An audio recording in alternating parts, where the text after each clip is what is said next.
yamaze abantu rero yaba amazi dore nkangu yaturutse iriya yose iramanuka gara amashimu guru kureba hari amashimu 8 ejo inkangu yatutira bukobora buzubwira hejuru iramanuka amashimu gose yafandika intumbi zimaze kuboneka aswate n'imbi 45 guca baracafandura iya yose ni nkangu yisera rukureba ni nkangu yisera nabone gufandura abagore abana iramanuka ire ni nkangu yose barutse kera hasi n'abantu hejuru y'imvura imvura yakoze ibibazo mbega bigoye cyane bigoye n'abajya amageni gusoga ibiryo bajya bashata udutanda hanze bose batembye ni gasase yarikoze. Abantu babarirwa mu magana bapfiriye mu kirombe gicukurwamo amabuye y'agaciro cya Rubaya giherereye muri teritwari ya Masisi nyuma yo kugwirirwa n'inkangu zatewe n'imvura nyinshi. Nayo igisirikare cya Repubulika ya Demokarasi ya Kongo FARDC biravugwa ko ku munsi wo kuwa kane cyari gikomeje ibikorwa byo kurwanya inyeshyamba za AFC M23 muri teritwari ya Warikare hagamijwe gusenya ibirindiro byazo no kugabanya ubushobozi bwazo bwo guteza ibibazo muri kariya gace ka Kivu y'Amajyaruguru. Mu gihe akarere k'ibiyaga bigari gakomeje gushakisha amahoro arambye binyuze mu biganiro n'inzira za diplomasi, hari impungenge zikomeje kwiyongera ku bikoreshwa ry'abacancuro b'abanyamahanga by'umwihariko muri Kivu y'Amajyepfo. Aho kuri uyu mugoroba wa kuri uyu wa gatanu ku Ntare Arena mu karere ka Rubavu habereye igitaramo cyo kwibuka intwari z'u Rwanda byitabiriwe n'abayobozi mu nzego zitandukanye n'urubyiruko. Bateguriwe ikiganiro ku mateka y'intwari z'u Rwanda.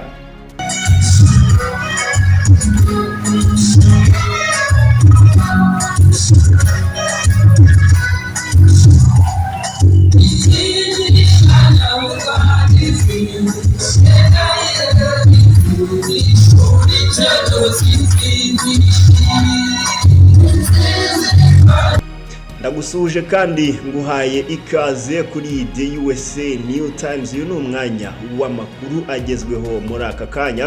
Turi kuwa gatandatu tariki ya 31 z'ukwezi kwa mbere umwaka w'2026.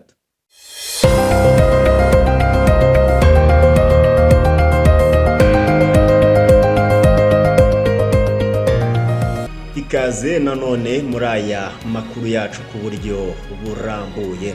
Reka aya makuru tuyahere muri teritwari ya Masisi muri Repubulika ya Demokarasi ya Kongo. Nuko abantu babarirwa mu magana bapfiriye mu kirombe gicukurwamo amabuye y'agaciro cya Rubaya yerere muri teritwari ya Masisi nyuma yo kugwirirwa n'inkangu zatewe n'imvura nyinshi cyane.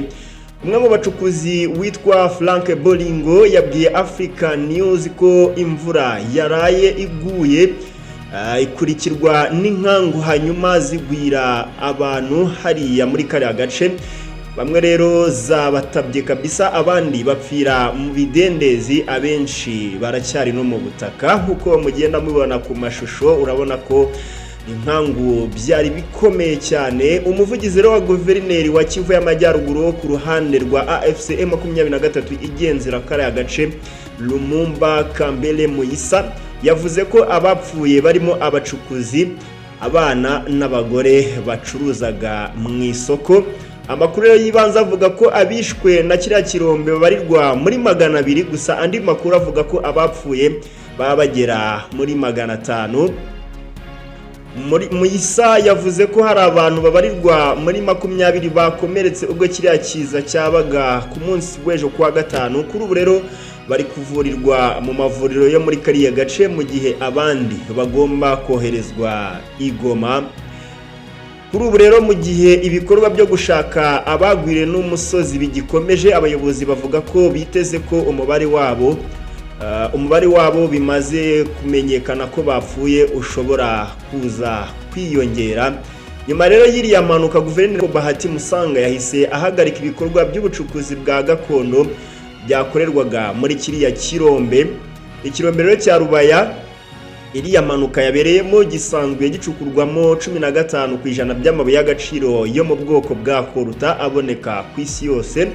ni amabuye yari asanzwe avamo ibyuma bikomeye byifashishwa mu gukora za telefone zigezweho, mudasobwa na moteri z'indege.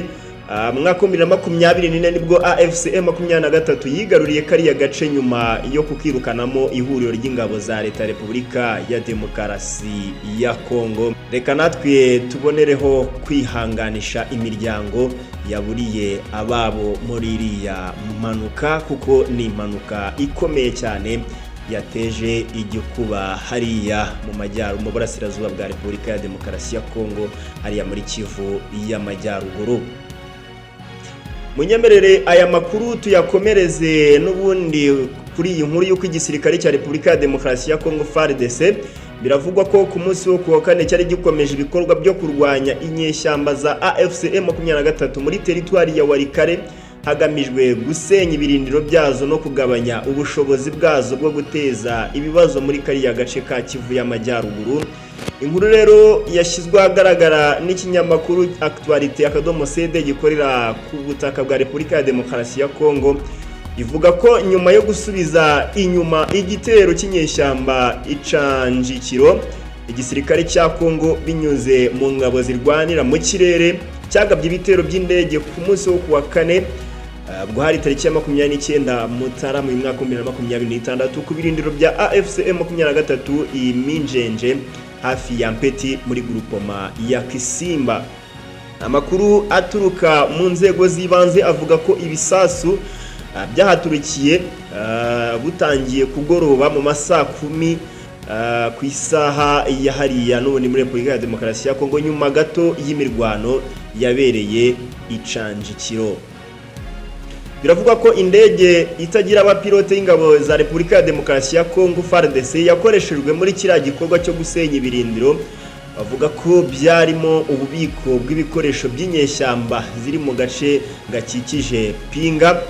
Ibi bitero rero bishya by'indege bije nyuma y'iminsi mike yabaye ibikorwa nk'ibi byibasiye ibirindiro by'inyeshyamba. Nanone rero mu minjenje na Mpeti ngo bikaba byerekana kongera ibikorwa bya gisirikare bya FARDC muri kariya gace ka Walikale.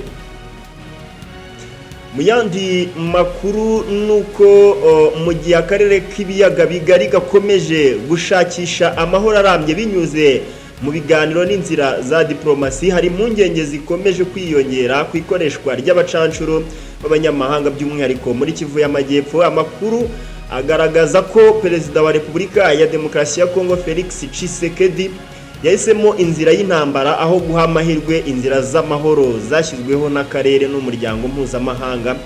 Inkuru zitandukanye rero z'itangazamakuru mpuzamahanga n'iryo mu karere zemeza ko mu burasirazuba bwa Repubulika ya Demokarasi ya Kongo hakorera abacancuro baturuka mu bihugu bitandukanye birimo abo mu Burayi bw'iburasirazuba no muri Colombia, igihugu kizwiho kohereza abahoze mu gisirikare mu ntambara zo mu bindi bihugu. Aba bacancuro bakorana n'ingabo za Repubulika ya Demokarasi ya Kongo n'imitwe yitwaje intwaro irimo FDLR, umutwe w'iterabwoba washinzwe n'abagize uruhare muri jenoside yakorewe abatutsi mu 1994. U Rwanda rwatangaje kenshi ko uku gukorana kwa leta ya Kongo n'iyi mitwe ari ikibazo gikomeye kibangamira umutekano warwo n'uw'akarere muri rusange. Ikoreshwa ry'abacancuro rinyuranyije n'amasezerano n'imyanzuro yafatiwe i Rwanda, i Nairobi, Washington ndetse na Doha no mu zindi gahunda z'akarere zigamije guhosha intambara binyuze mu biganiro no gusenya burundu imitwe yitwaje intwaro. Tshisekedi yakomeje gushyira ingufu mu gisirikare no mu bacancuro aho gushyira imbere ibiganiro bya politike n'ubwiyunge bw'abanyekongo. Hari amakuru yemeza ko aba bacancuro bagize uruhare mu kubangamira ibikorwa by'ingabo z'umuryango wa Afurika y'Uburasirazuba, birimo guhagarika no gutera ubwoba abasirikari b'akarere bari baragiye kugarura amahoro mu ntara ya Kivu y'Amajyepfo. Ibi byerekana ubushake buke bwa leta ya Kinshasa mu gushyira mu bikorwa imyanzuro y'akarere. Amateka agaragaza ko nta gihugu na kimwe kigeze kigarura amahoro gikoresheje abacancuro, ahubwo aho bageze hose basize basahuye umutungo kamere, barega ku burenganzira bwa muntu, banasiga ibihugu mu kavuyo kurushaho. kuba leta rero ya Repubulika ya Demokarasi ya Kongo yarahisemo kongera abacancuro barimo n'abavuye muri Colombia ni ikimenyetso cy'uko yananiwe kubaka igisirikare cy'igihugu gikora kinyamwuga kandi kizerwa n'abaturage. Iki cyemezo rero cya Tshisekedi ntikibangamira Repubulika ya Demokarasi ya Kongo yonyine, ahubwo giteza icyuho gikomeye ku mutekano w'akarere kose, cyane cyane ku Rwanda, Uburundi na Uganda. Uretse no gutiza umurindi imitwe yitwaje intwaro, bituma n'urwango rushingiye ku moko rukomeza gukwirakwizwa, bikaba byashyira mu kaga ubuzima bw'abaturage b'inzirakarengane, cyane cyane abahigwa bukware muri iki gihugu b'abatutsi batari mu gice kigenzurwa na AFC M23. Umuryango rero mpuzamahanga ukomeje kunengwa guceceka ku ikoreshwa ry'abacancuro, gukorana na FDLR no gutesha agaciro inzira z'amahoro bikorwa na leta ya Kinshasa. Imyitwarire igira uruhare mu gukomeza ikibazo ahubwo gishakira umuti urambye. Igihe rero kirageze ngo akarere n'umuryango mpuzamahanga byamagane byeruye ikoreshwa ry'abacancuro muri Repubulika ya Demokarasi ya Kongo, bihatire leta ya Kinshasa gusubira mu nzira y'ibiganiro, gusenya imitwe y'iterabwoba no kubaha imyanzuro yafatiwe hamwe. Bitabaye ibyo, Kivu y'Amajyepfo n'akarere kose bishobora gukomeza kuba isibaniro ry'intambara zidashira. Reka ya makuru yacu tuyasoreze hano mu karere ka Rubavu, nuko ku mugoroba wo kuri uyu wa gatanu ku Ntare Arena hano mu karere ka Rubavu habereye igitaramo cyo kwibuka intwari z'u Rwanda cyitabiriwe n'abayobozi mu nzego zitandukanye n'urubyiruko, rwateguriwe ikiganiro ku mateka y'intwari z'u Rwanda. Ni ikiganiro rero ni igitaramo cyari kirimo abayobozi batandukanye bo mu ntara y'Iburengerazuba. Ahangaha reka duhere kuri guverineri n'ubundi w'intara y'Iburengerazuba, nawe yari yitabiriye iki gitaramo. Yibukije ko intwari zitanze zigaha abanyarwanda igihugu bishimiye. Ashimangira ko mu gihe twinjira mu munsi mukuru w'intwari, u Rwanda ruzahora rukenera intwari mu rugendo rwo kubaka igihugu no kugiteza imbere. Sibyo gusa kandi yasabye buri wese by'umwihariko urubyiruko gukunda igihugu no kugikorera, agaragaza ko ubutwari budushishikariza kurwanya ibibi byose byabangamira iterambere n'ubukungu bw'u Rwanda. Muri iki gitaramo kandi Colonel Desire Migambi, umuyobozi w'ishami rishinzwe guhuza ibikorwa by'ingabo n'abasivile, yasobanuye ko ubutwari bwaranze ingabo z'u Rwanda kuva mu mateka ya mbere abanyarwanda bubakiye ku bumwe. Yagaragaje ko iyi nkingi iri mu zo ingabo z'u Rwanda zubakiyeho ndetse zinafatanya n'abaturage mu kubaka iterambere rishingiye ku muturage. Yongeyeho ko ubutwari bwagaragariraga ku ruhembe rw'umuheto cyane mu kwagura no guteza imbere igihugu. Igitaramo rero cyo gusingiza intwari z'igihugu cyakomeje mu buryohe bw'indirimbo zihebuje, aho hari abahanzi batandukanye barimo Muyango ataramira bitabiriye iki gitaramo, ndetse na Maria Yohani nawe yari umwe bari bitabiriye igitaramo, ndetse na Sofia Kirigita inanga. Ni igitaramo rero cyari cyiza cyane, ni igitaramo cyari kigamije n'ubundi kwinjiza ku munsi w'intwari, kwitegura umunsi w'intwari uteganyijwe kuba ku itariki ya mbere z'ukwezi kwa kabiri uyu mwaka wa 2026. Murabizi ko aba ari ingaruka mwaka. Nahanga dusoreje aya makuru, reka ngushimire cyane we twabanye muri aya makuru. Nge na Jean de Ndahimana, ukomeze munogerwe na gahunda zose za The USA New Times.